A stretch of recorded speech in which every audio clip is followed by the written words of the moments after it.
말씀 보겠습니다. 하나님의 말씀은 우리 사도행전 2장 1절부터 4절입니다.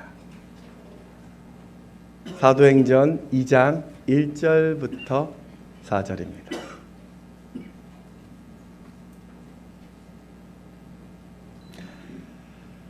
교독을 하도록 하겠습니다. 오순절 날이 이미 이름에 그들이 다 같이 한 곳에 모였더니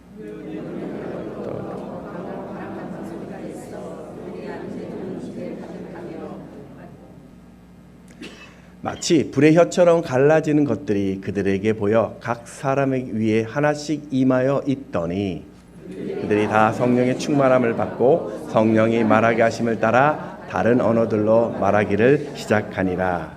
아멘.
구하여라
주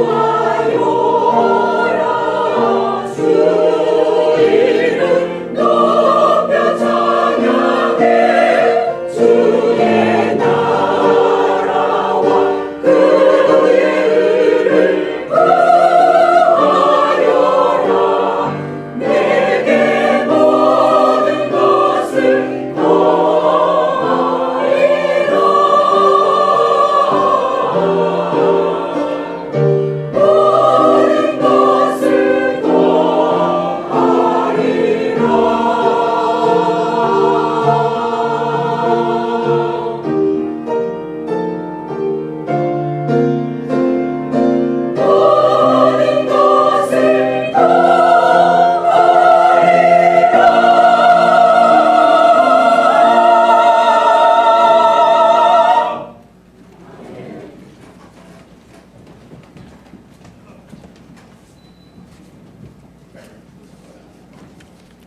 네, 오신 여러분 환영하고 또 축복합니다. 우리 옆에 계신 분들과 인사하면서 또 시작을 하겠습니다. 만나서 반갑습니다.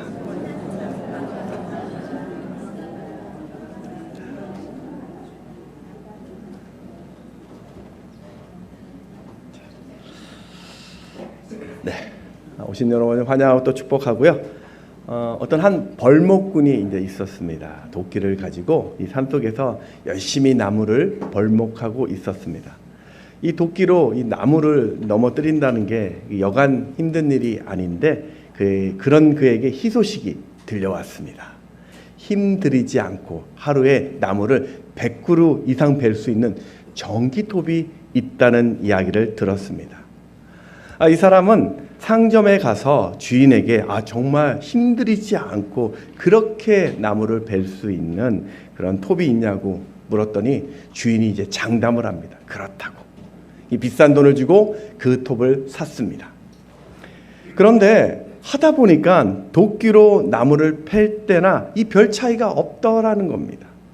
이분이 이제 화가 나서 상점에 와가지고 당신이 도끼보다 훨씬 낫다고 했는데 100그루는커녕 오늘도 어깨가 빠지도록 겨우 일해서 한 그루 나무를 베고 왔다고 이 톱 못 쓰겠다고 환불을 해달라고 이야기했어요. 주인이 이게 뭔 일인가 싶어가지고 톱을 확인해 보았더니 이 전기톱인데 전기를 사용하지 않고 일반 톱처럼 계속 톱질을 하면서 이 나무를 베고 있었던 것입니다. 벌목꾼은 좋은 전기톱을 가지고 있었지만 톱을 움직이게 하는 그 전기를 충전할지를 몰라서 고생을 했던 것입니다. 여러분, 우리는 이 땅에서 무능하게 살도록 창조되지 않았습니다. 여러분은요, 이 땅에서 그렇게 지루하게 살도록 창조된 분들이 아니십니다. 하지만 그럼에도 불구하고 나를 살게 하는 이 인생의 원천을 알지 못하면 우리는 늘 그 실패의 자리에 서게 되는 것입니다. 그래서 우리 인생의 그 원천을 찾아가는 것, 그것은 인생의 매우 중요한 숙제일 것입니다.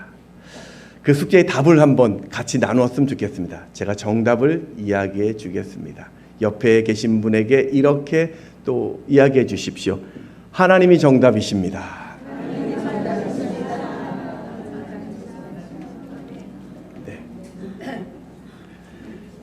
제가 친절하게 답도 알려드렸습니다. 네.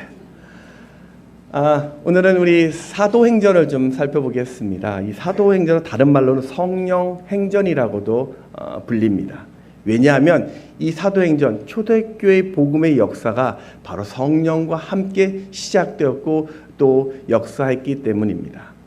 그렇게 성령이 임한 초대교회는 로마 황제의 그 불같은 핍박 속에서도 복음을 멈추지 않았고 250년 후에 유다와 이 사마리아를 넘어서 당시 세상의 전부였던 그 로마 제국의 종교 또 국가 종교가 되게 되었습니다.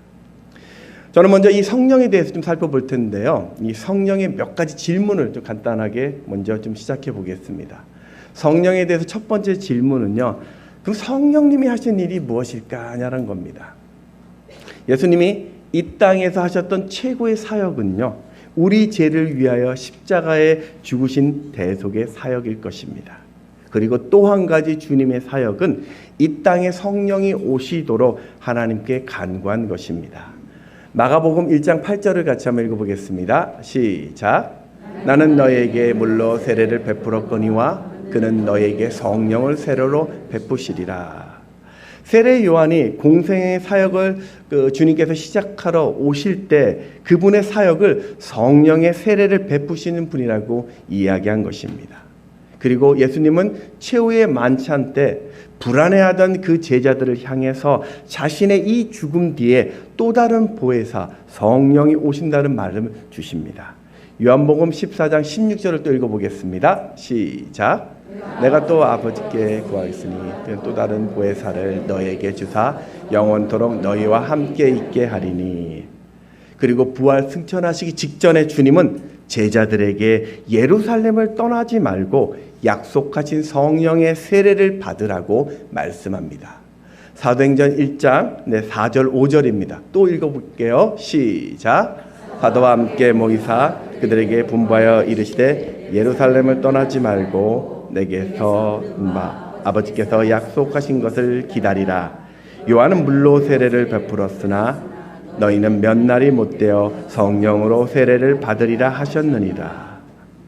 그러니까 우리가 성령을 받는 것은요, 예수 믿는 자라면 반드시 받아야 되는 명령입니다.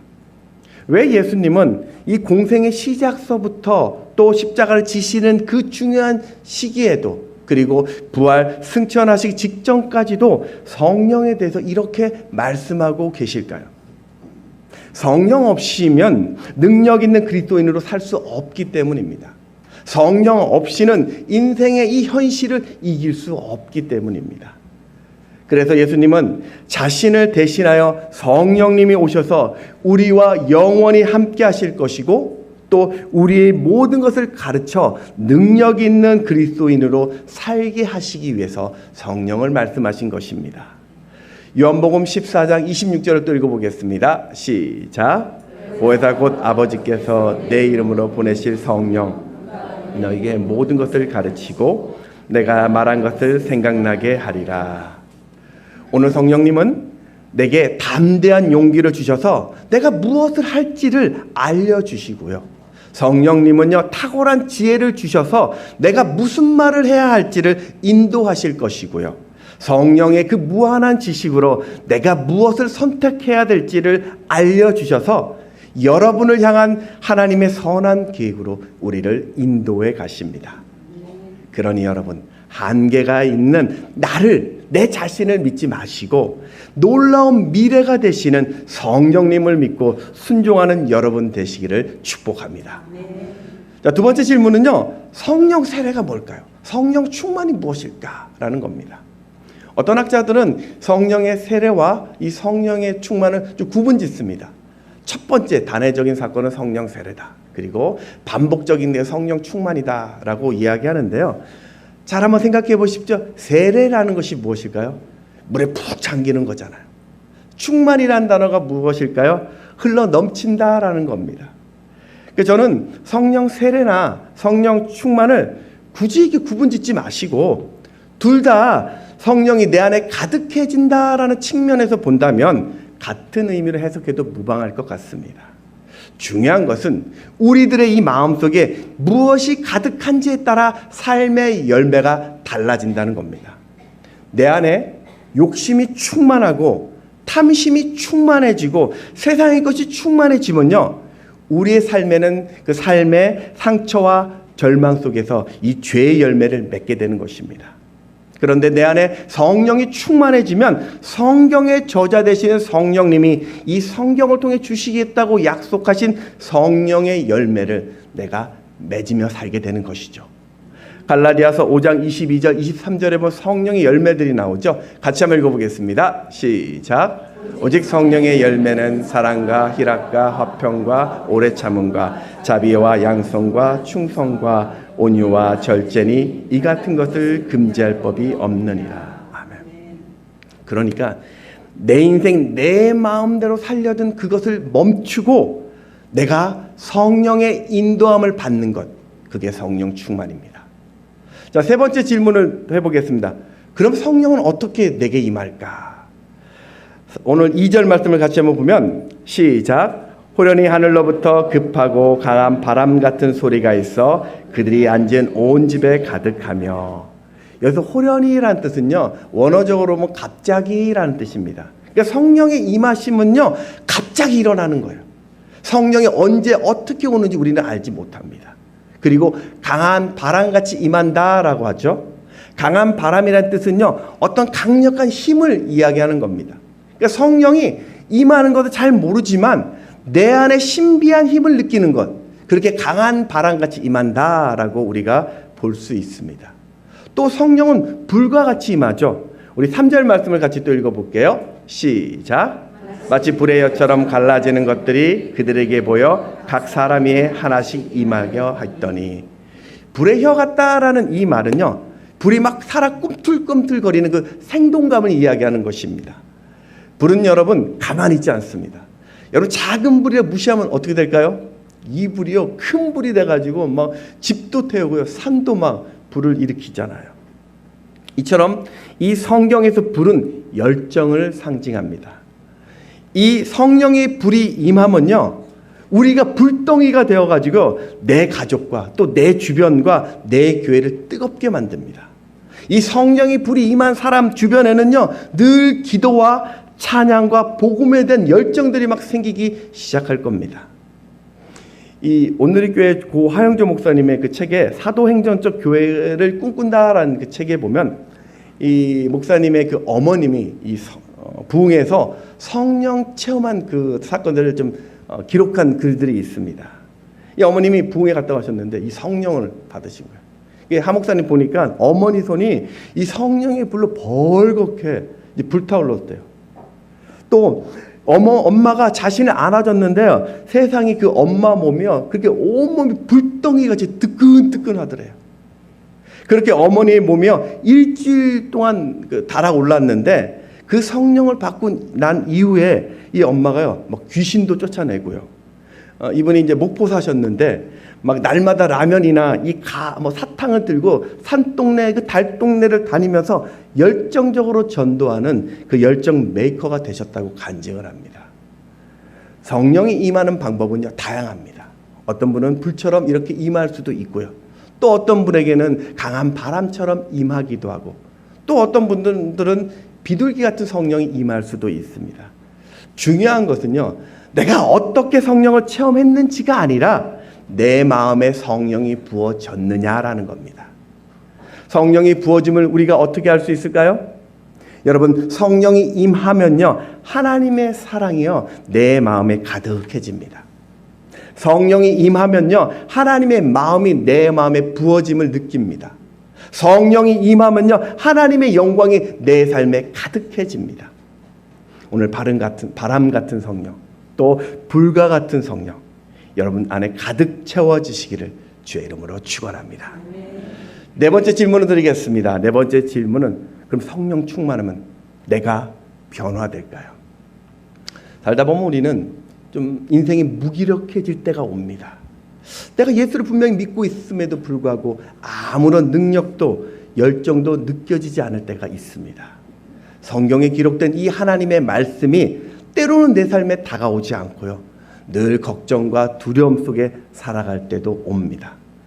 새롭게 변화될 뭔가를 찾아야 되는데 내 삶에 그 어떤 것도 보이지 않을 그런 답답함이 올 때도 있습니다. 그런 우리가 변화될 수 있을까요? 성경은 그렇다라고 이야기합니다. 예수님의 제자들을 보십시오. 예수님의 제자들을 보면 그들은 이렇게 세상을 변화시킬 그런 그릇들이 아니었습니다. 그들은 학문적인 소양을 가진 사람들도 아니었어요. 그냥 천한 어부들이었습니다. 제사장이나 서기관들처럼 사람들에게 존경받는 그런 유명한 가문의 출신도 아니었습니다. 심지어 이 수제자라고 불리는 이 베드로는요 천한 계집종 앞에서 스승 예수를 배반한 사람이었습니다. 이런 능력 없는 제자들에게 성령이 부어지니까요 180도 사람이 변합니다. 비겁했던 이 베드로가요 목숨을 걸고 초대교회를 이끄는 담대한 리더가 됩니다. 성경 베드로 전후서를 기록하게 됩니다. 성전 미문에 나면서부터 걷지 못한 자를 걷게 합니다.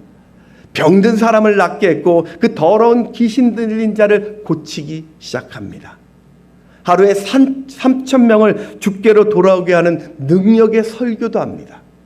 자신을 무시했던 제사장들이 그런 자신을 주목하게 만듭니다. 사도행전 4장 13절 말씀입니다. 읽었습니다. 시작. 그들이 베드로와 요한이 담대하게 말함을 보고 그들을 본래 학문 없는 범인으로 알았다가 이상히 여기며 또 전에 예수와 함께 있던 줄을 알고, 아니 얼마 전까지만 해도 그 예수를 부인하던 숨어 살던 자가 어떻게 이렇게 될 수 있을까요? 성령 충만했기 때문입니다. 여러분 성령 충만하면요 내가 변합니다. 내 마음의 가치가 달라집니다. 성령 충만하면요 내 인격이 변화됩니다. 사도 바울도요 처음 그는 예수를 부정했던 사람이에요. 그는 예수 믿던 자를 죽이던 사람이었습니다. 그런데 성령 충만해지니까요, 자신의 그 모든 것을 다 버리고 평생 복음을 전하는 선교사의 사명을 감당합니다. 예수님이 하나님의 아들이시라는 그 복음을 전하기 위해 자신의 목숨을 겁니다. 가는 곳곳마다 병든 자를 고치셨고 귀신이 떠나가고 엄청난 기적이 일어납니다. 심지어는 이 바울의 손수건만 던져도 병든 자가 나았습니다. 성령께서 주셨던 지혜로 그는 신약성경 13권을 기록한 자가 되었습니다. 사랑하는 여러분, 오늘 내 삶에 이 말씀에 순종할 힘이 없다라고 생각하십니까? 여전히 근심하고 계십니까? 누군가를 비난하고 비판하며 살고 계십니까? 능력도 기쁨도 생명도 없는 그런 지루한 인생을 내가 지금 살고 계십니까? 그거는요, 내 안에 지금 생명이 없기 때문에 그렇습니다. 내 안에 세상 것이 충만해져서 그런 거예요. 예수 믿는다라는 것은요, 그런 세상 충만한 것이 아니라 내 안에 예수의 영, 이 성령으로 충만해지는 것입니다. 그런 성령이 내 안에 충만해질 때 내 삶에 치유가 있을 것이고 기적이 일어날 것이고요, 회복이 일어날 것입니다. 내가 성령에 충만해질 때 내 삶에 열정이 살아날 것이고 하나님을 향한 소망이 살아날 것입니다.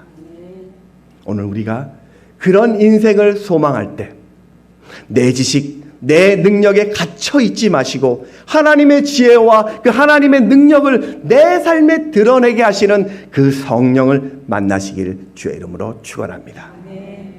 그럼 어떻게 하면 내가 그 성령님을 만날 수 있을까요? 어떻게 하면 내가 성령 충만을 이룰 수 있을까요? 두 가지로 살펴보겠습니다. 첫 번째는 죄를 회개하십시오. 이 오순절은 유대인들에게 있어서는 축제의 절기입니다. 이날은 유대인들의 남자, 유대인이라면요, 국내 전국에 있는 모든 사람들뿐만 아니라 해외에 있어도 그 남자들은 바로 예루살렘으로 모여서 제사를 해야 합니다.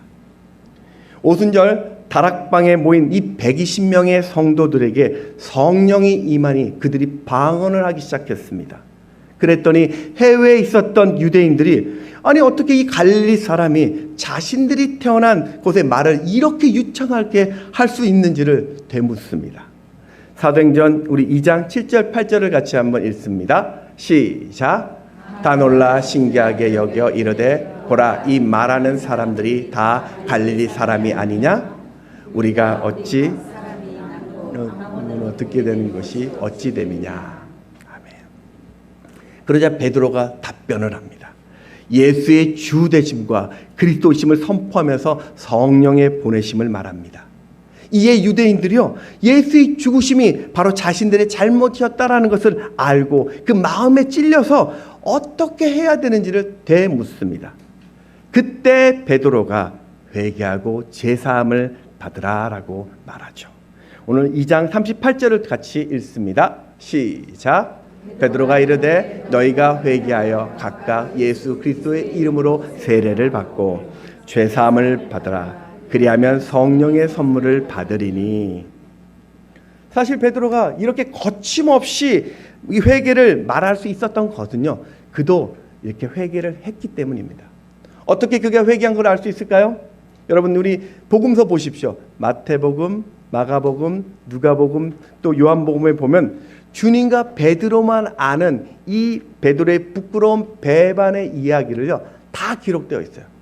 그 말은 베드로가 그 제자들 사람들 앞에 자신의 부끄러운 죄를 회개했다라는 겁니다. 그 회개 후에 그는 바로 성령을 체험한 것입니다. 여러분, 내 삶에 성령이 임하는 첫 번째 비결은요, 죄된 나를 회개하는 것입니다. 죄라는 것이 무엇입니까? 늘 이야기합니다. 죄라는 것은요, 하나님이 주신 내 인생에 내 마음대로 살려고 하는 것이 그게 죄입니다. 예수를 믿는다라는 것은요, 죄인된 내가 죽고 내 안에 예수가 산다라는 것입니다. 그런데 내가 그렇게 구원받았는데도 불구하고 여전히 내 안에는요, 죄의 습관들이 남아 있습니다. 마치 뿌리가 잘린 이 생화를요, 꽃병에 그대로 두면 며칠 동안은 생명이 유지되는 것처럼 말입니다. 그래서 이 사도 바울도요, 자신이 예수를 믿어도 여전히 자신을 범죄하게 만들고 나를 무너지게 하는 그 옛 습관들 때문에, 또 죄악된 이 습관들 때문에 자신은 늘 곤고한 사람이라고요 탄식을 합니다. 로마서 7장 24절을 또 읽습니다. 시작. 오라 나는 곤고한 사람이로다. 이 사망의 몸에서 누가 나를 건져내라.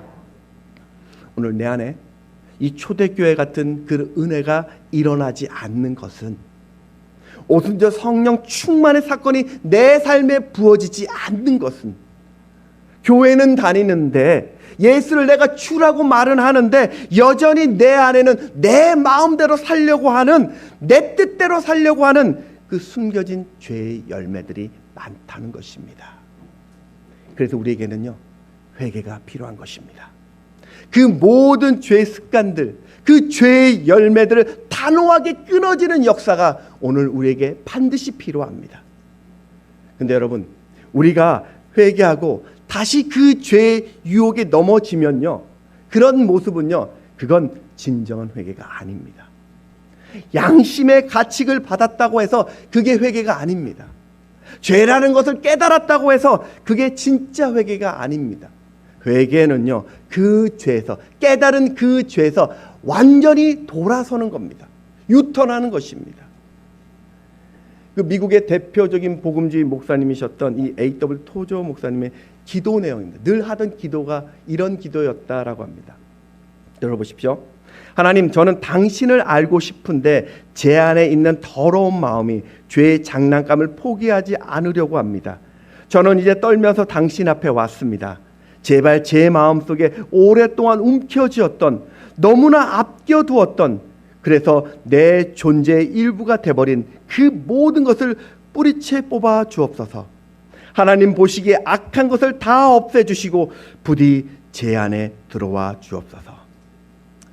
그렇게 도저 목사님은 매일 자신의 삶이 하나님의 영광이 머무는 장소가 될 수 있도록 갈망했고, 또 회개하면서 교회의 거룩을 위해 헌신하는 20세기 하나님의 예언자라는 평을 받는 인생을 살았습니다.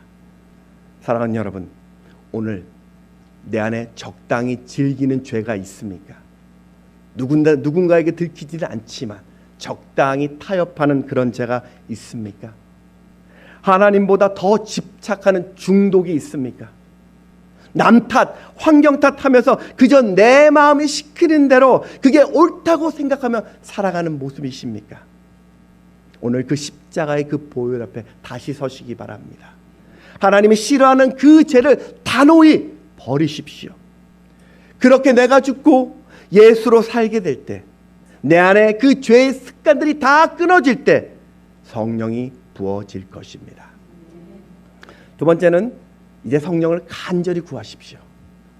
1절을 같이 한번 다시 읽어보겠습니다. 시작.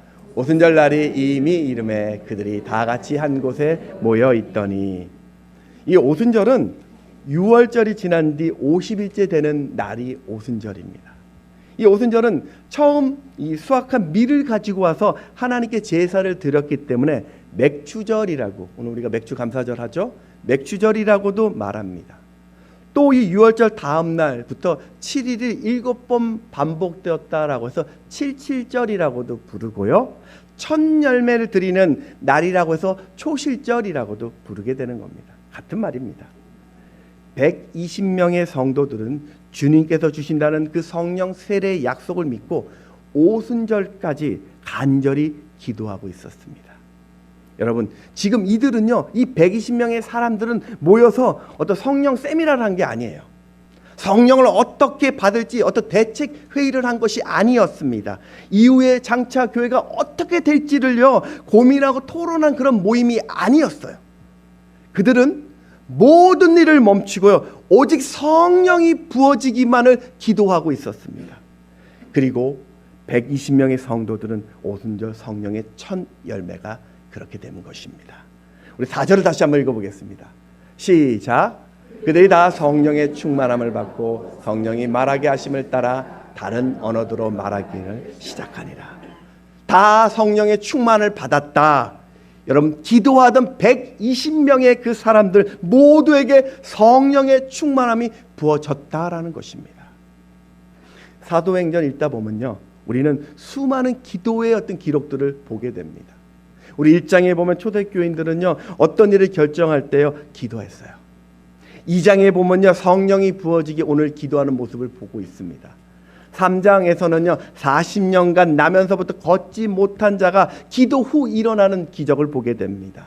4장에는요, 제자들이 제사장과 장로와 서기관들 앞에서 담대히 말씀을 전하기 전에 그들을 위해 교회가 기도하고 있습니다. 5장에서는요, 베드로와 요한이 옥에 갇혔다가 풀어나기 전에 교회가 기도하고 있었습니다. 9장에서도 보면 바울은요, 기도할 때 아나니아 선지자를 만나게 되고 안수받습니다.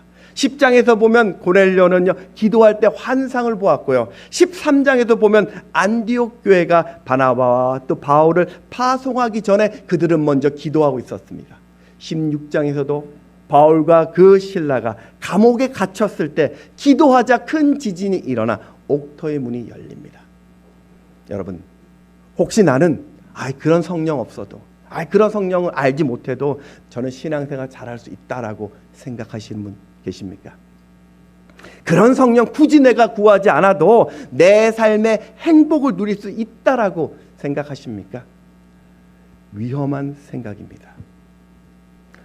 제가 그 부교육자 시절 때요, 지금 오래됐는데 임종을 앞둔 우리 성도님의 그 병원 그 신방을 간 적이 있었습니다. 중환자실에 갔더니 그분이 이제 호흡기를 끼고 계셨는데 분명히 숨은 쉬고 있습니다. 그런데 아무런 기척이 없어요.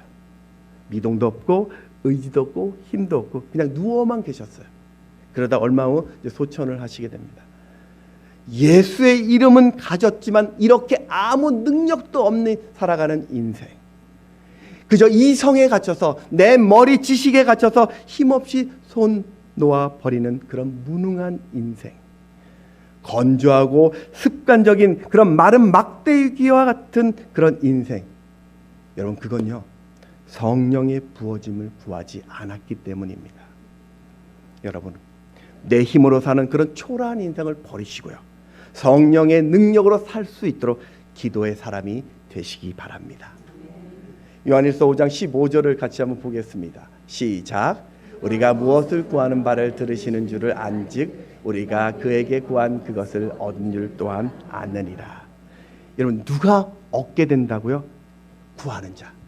간절히 구하는 자가 얻습니다. 누가 성령 충만하게 된다고요? 계속 성령을 구하는 자요. 20세기 위대한 그 전도자였던 D.L. 무디는 이 4살 때 아버지가 심장병으로 갑자기 돌아가신 바람에 집안이 어려워져서 그는 학교도 초등학교밖에 나올 수 없었습니다. 17살 때 이 보스턴으로 갔는데 외삼촌 구두가게에 가서 이제 점원이 되었습니다. 외삼촌이 하도 성화에 못 이겨서 이제 교회를 가게 된 겁니다. 여러분, 부모님이 자녀들을 교회 오라고 성화하셔야 됩니다. 예. 거기서 이 무디는 주일학교 그 교사였던 에드워드 킴볼을 만나게 되고 그가 전해준 복음을 듣고 예수님을 인격적으로 만나 성령 체험을 합니다. 성령 체험을 했었던 이 무디는요, 그날 어머니께 편지를 썼어요. 편지의 내용이 이렇습니다. 어머니 기뻐해 주세요. 1837년 2월 5일은 어머니의 아들로 태어난 생일이지만 18년이 지난 4월 21일은 제가 성령으로 거듭난 생일입니다. 이제 세상 모든 것이 새로워졌습니다. 이후 그는 자신이 만난 예수를 전하는데요, 주일학교 선생님이 되어서 13명의 아이를 1000명의 아이의 그 반을 만듭니다.